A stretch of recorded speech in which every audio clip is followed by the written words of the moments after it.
Next topic है oxidation, reduction और redox reaction. जब कोई रिएक्शन ऐसा हो रहा है जिसमें ऑक्सीडेशन भी हो रहा है, रिडक्शन भी हो रहा है, तो उस रिएक्शन को हम बोलते हैं रेडॉक्स रिएक्शन। बहुत सारे जो बड़े बड़े रिएक्शन होते हैं उसमें दोनों होता है। अभी तक आपने जितना पढ़ा है बहुत ही सिंपल रिएक्शन पढ़ा है। अभी तो आप ऑक्सीजन और हाइड्रोजन के अकॉर्डिंग ऑक्सीडेशन रिडक्शन पढ़ रहे हैं ना। अभी जब क्लास 11th में आप पढ़ेंगे इलेक्ट्रॉन गेन और लॉस के अकॉर्डिंग ऑक्सीडेशन रिडक्शन पढ़ेंगे, तब उसमें बहुत बड़ा बड़ा मिलेगा इक्वेशन। उसको आपको बैलेंस करना होगा, जिसमें आपको पता करना होगा किसमें ऑक्सीडेशन हो रहा है, किसमें रिडक्शन हो रहा है। तो इलेक्ट्रॉन वाला मैंने आपको पहले बताया है कि नहीं बताया है। जब इलेक्ट्रॉन गेन होता है ना, किसी भी एलिमेंट में इलेक्ट्रॉन गेन हो जाए तब उसमें रिडक्शन होता है, और किसी एलिमेंट में जब इलेक्ट्रॉन लॉस हो जाए तब उसमें ऑक्सीडेशन होता है। किसी में भी, अभी मैं एक एग्जांपल आपको बता देती हूँ, पर उसके लिए ऑक्सीडेशन नंबर भी आपको निकालना आना चाहिए, जो कि बहुत अच्छे से आप क्लास 11th में पढ़ेंगे। तो अभी इसका एग्जांपल मैं आपको हाइड्रोजन ऑक्सीजन के अकॉर्डिंग देती हूँ। एक मैं बता दूंगी, अगर समझ आया तो ठीक है, वरना फिर आप 11th में समझिएगा। ये एक रिएक्शन है जिसमें हाइड्रोजन सल्फाइड सल्फर डाइऑक्साइड से रिएक्शन कर रहा है, तो वाटर बन रहा है और सल्फर निकल रहा है। इसमें ऑक्सीडेशन रिडक्शन दोनों हो रहा है, पहचानिए आप। ये रेडॉक्स रिएक्शन है। H2S में ऑक्सीजन ऐड हो गया है और बन गया है वाटर। तो ऑक्सीजन ऐड हो गया तो यानी इसमें हो गया ऑक्सीडेशन।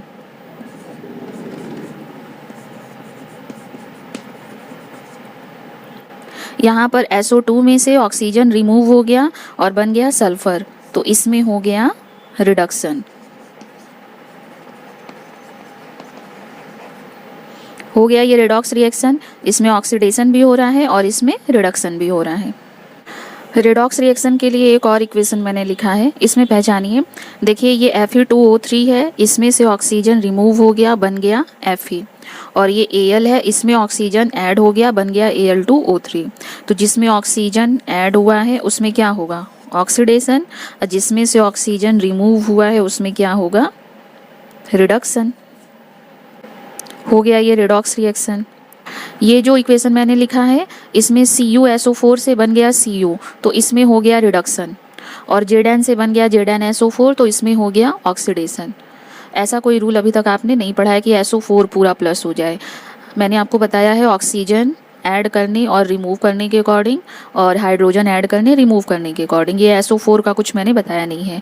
तो ये हो रहा है इलेक्ट्रॉन के गेन और लॉस की वजह से। अब इलेक्ट्रॉन का गेन और लॉस कैसे हो रहा है ये मैं अभी आपको बताती हूँ। अगर हम Zn का ऑक्सीडेशन नंबर लिखेंगे, ऑक्सीडेशन नंबर मतलब किसी एलिमेंट के ऊपर कितना चार्ज होता है, यही होता है। अभी जैसे Zn है ना, इसमें से इलेक्ट्रॉन निकला ना, इसने इलेक्ट्रॉन कहीं से गेन किया, तो इस पर चार्ज क्या है, 0 है। और Cu पर 2+ चार्ज कैसे आया, आप यहाँ से ऊपर से निकाल लीजिए।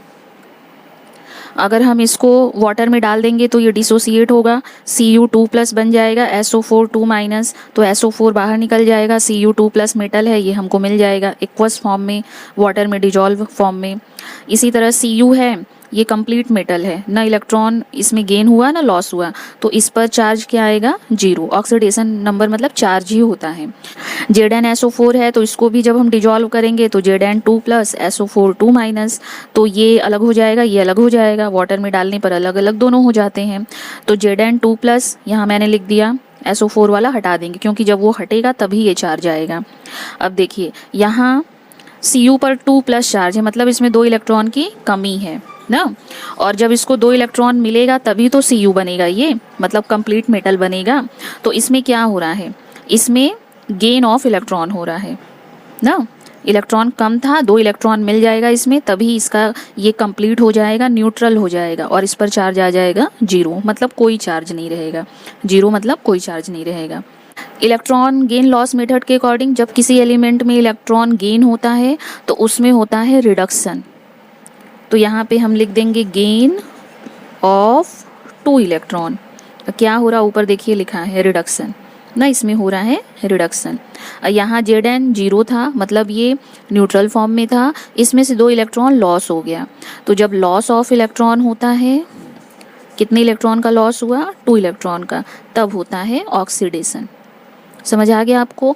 इसी को इलेक्ट्रॉन गेन लॉस मेथड, जो दूसरा ऑक्सीडेशन रिडक्शन पहचानने का मेथड मैंने आपको बताया था, जो बुक में भी लिखा है कि आपको आगे की क्लास में पढ़ना है, उसका एक एग्जाम्पल मैंने यहाँ बताया आपको।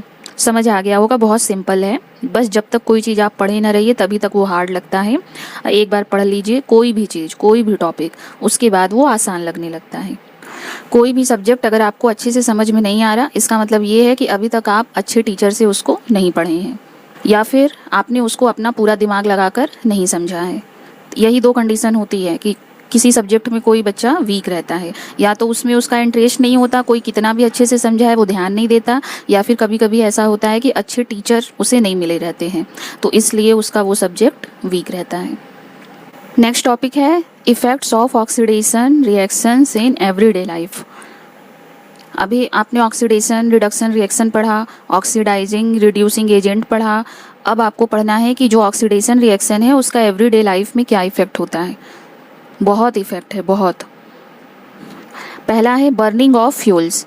जितने भी फ्यूल्स जल रहे हैं वो सब एयर से ऑक्सीजन लेकर ही जलते हैं, बिना ऑक्सीजन के तो कोई फ्यूल जलता है नहीं, तो वो सारा आएगा ऑक्सीडेशन रिएक्शन में। ऑक्सीडेशन रिएक्शन का एक इफ़ेक्ट है वो, जिसकी वजह से सारे फ्यूल्स जल रहे हैं।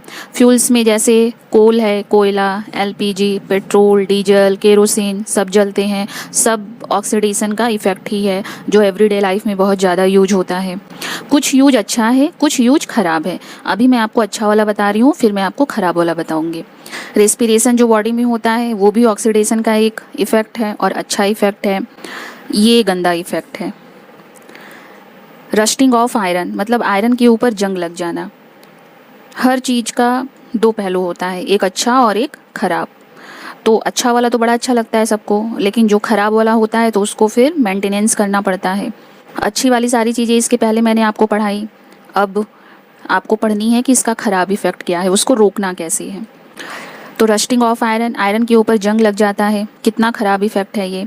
इतना महंगा लोहे का दरवाज़ा, गेट लोग लगवाते हैं और उस पर जंग लग जाए तो वो ख़राब हो जाता है। पर उसको भी प्रिवेंट करने का तरीका है, अगर उसको ध्यान दे तो उसको हम रोक सकते हैं। कोरोजन मतलब होता है कि मेटल्स के ऊपर जंग लग जाना। और आपको जानकर हैरानी होगी कि सारे मेटल्स के ऊपर जंग लगता है।